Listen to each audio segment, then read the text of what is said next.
talking about American Idol. Here we go. We're on. All right, and we're back right here on the Ninja Troll Digicast. Sorry about that. All right, so we were in the middle. We were in the middle of talking about American Idol. Mm-hmm. Yes. Go ahead. I'm enjoying listening to you guys talk. Well, yeah, we got off on this whole tangent about the judges and the whole big blow up. But what we're skipping over is what this actual show is supposed to be about in the first place. Although to watch the promos, it's got nothing to do with the contestants this year. But we had quite a bit of good contestants out of the Charlotte group. Definitely. I agree. There was Brian Rittenberry, who had an absolutely gorgeous voice. His wife was the one that had cancer, and they gave her, 6 months, and then she'd be lucky if she made it 2 years, and it's 3 years later. She's still kicking around. Yeah, and she's, I think they said she keeps putting him in the basement to sing. Yeah, I don't know why. I mean, I don't know. That'd be awesome. Well, he had a gorgeous voice, and then after she got to meet Keith Urban, she told him that he could come out of the basement anytime he wanted to and sing. Yeah, I kind of think she might put him in the basement. Yeah. In chains and keep him down there. But, I liked his voice was awesome, but I don't know if his song choice was the best for me, because I'm real protective about the Beatles. Yeah. I don't know if you should ever touch the Beatles. Yeah. It's hard to tackle a classic like that. Yeah, but his voice was awesome. It was it sounded really good.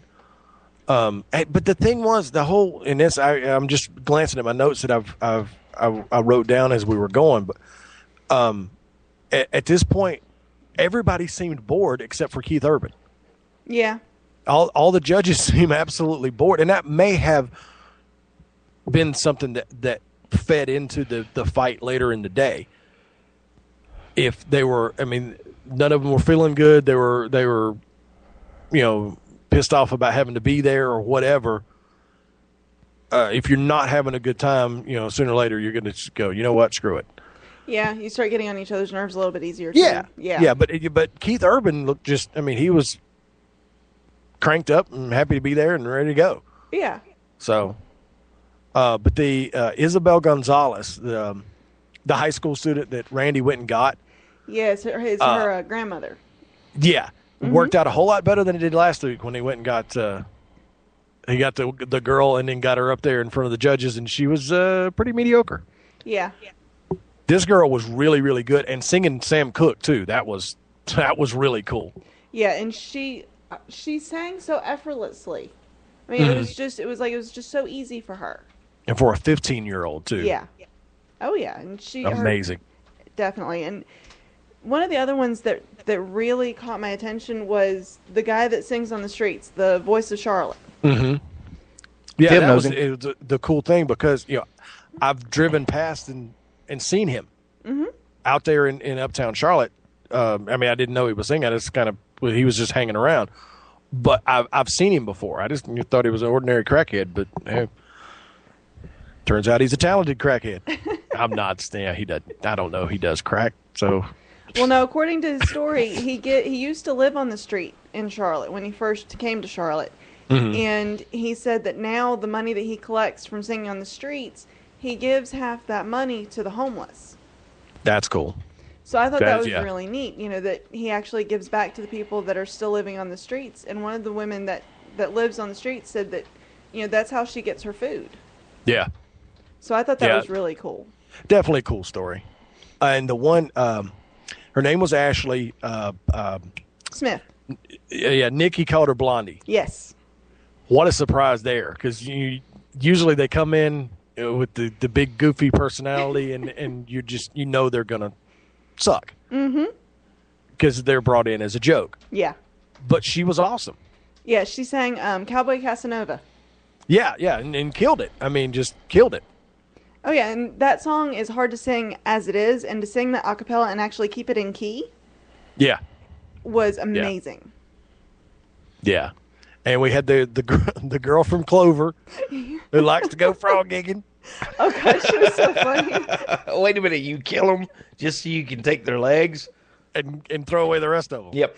Oh. Ladies, that's the way we do it in the South. Yeah. And Randy going, yeah, that it don't taste like chicken. Yes, and the guy from Maiden who used to rap as Bacon. Yes. Oh, that gracious. Actually made me bust out laughing. Yes. No, there was one, Matthew from Florence. He was singing When I Get Where I'm Going. Yeah. That dude was scary.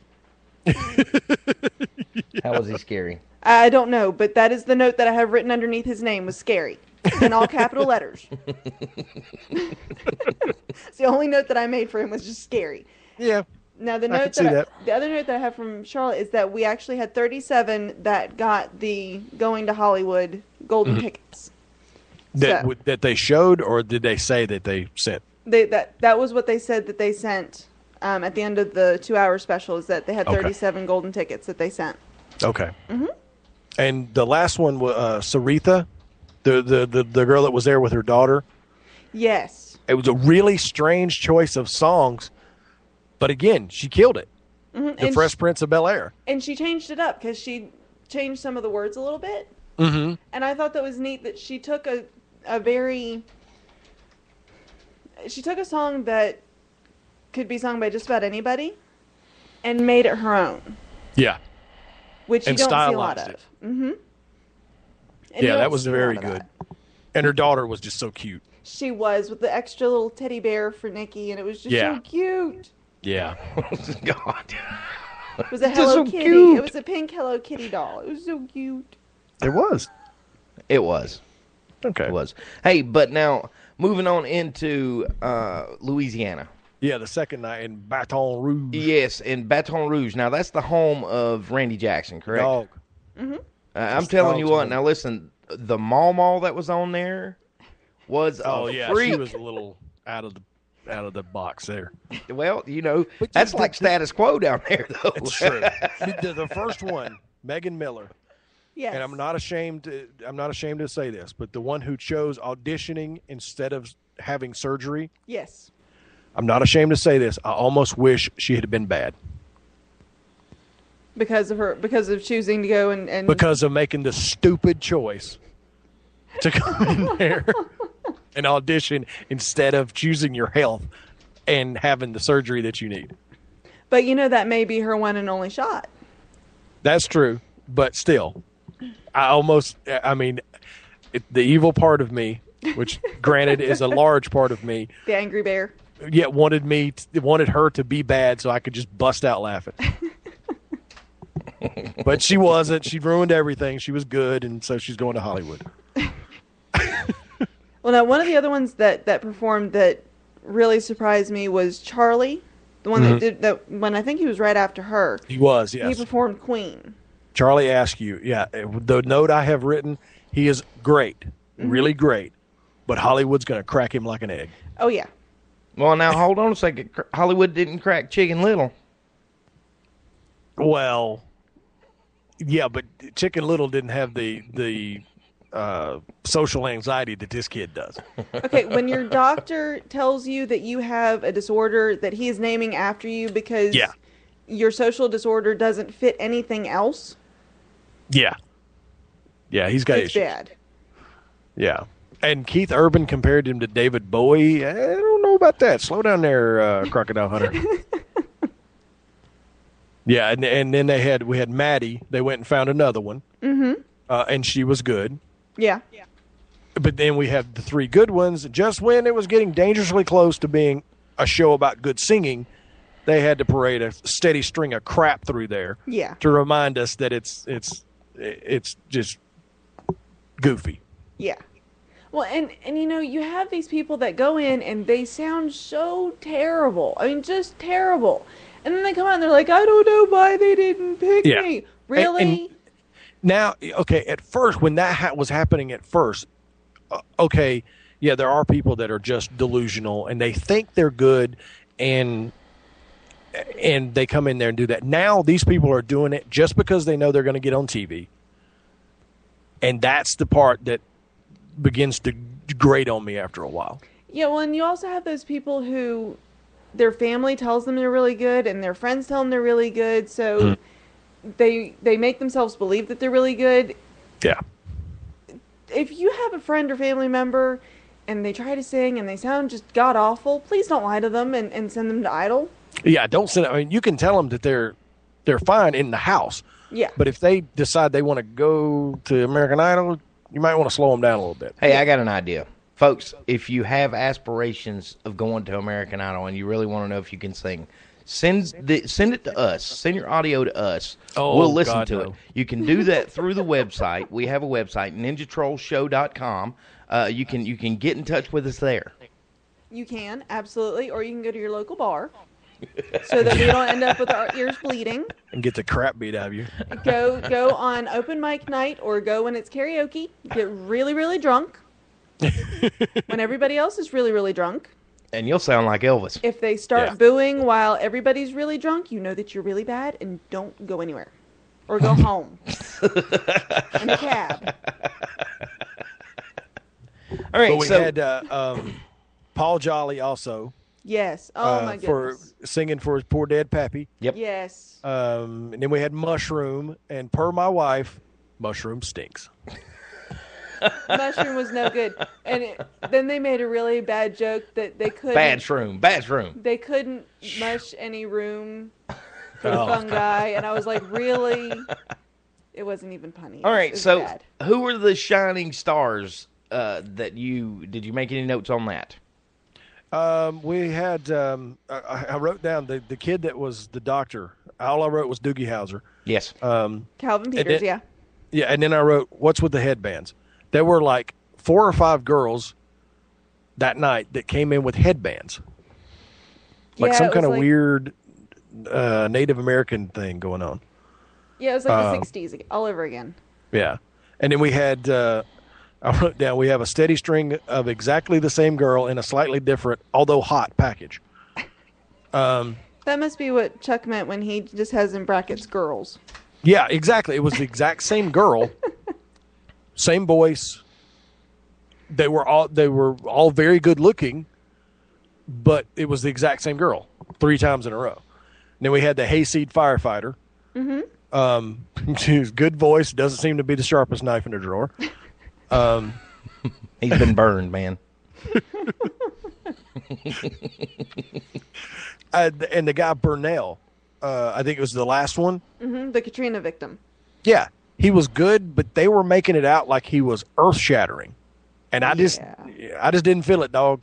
I mean, it's kind of pitchy. He was he was good, just not like they were making it out to be. Right. They were going crazy as if it was the second coming of Whitney Houston or something. I just didn't feel that he was anything all that special. Right. But the biggest thing was, I feel like I've watched the same show 4 times. Right. The advice is not is like exactly the same. Nikki always says, "Oh, I love your tone." Oh gosh, she aggravates me talking. Yeah, talking through her nose the whole time. Just it's like Fran Drescher is up there.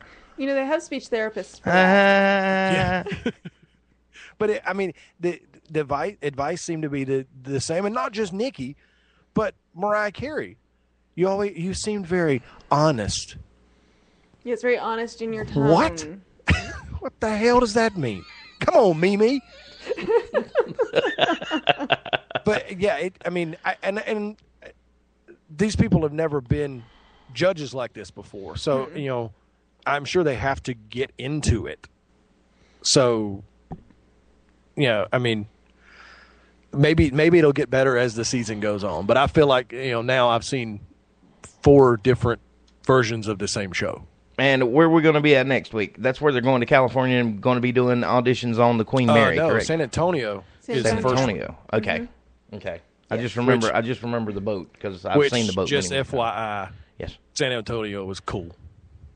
Awesome. It's awesome. It's an awesome city. It's a very awesome city. And if you ever get down to San Antonio, go down to the Riverwalk. It is beautiful. Yep. I have family there. All right. So that's going to do it for this week's translation of what went on American Idol. All right, so let's get it on. Let's do the news.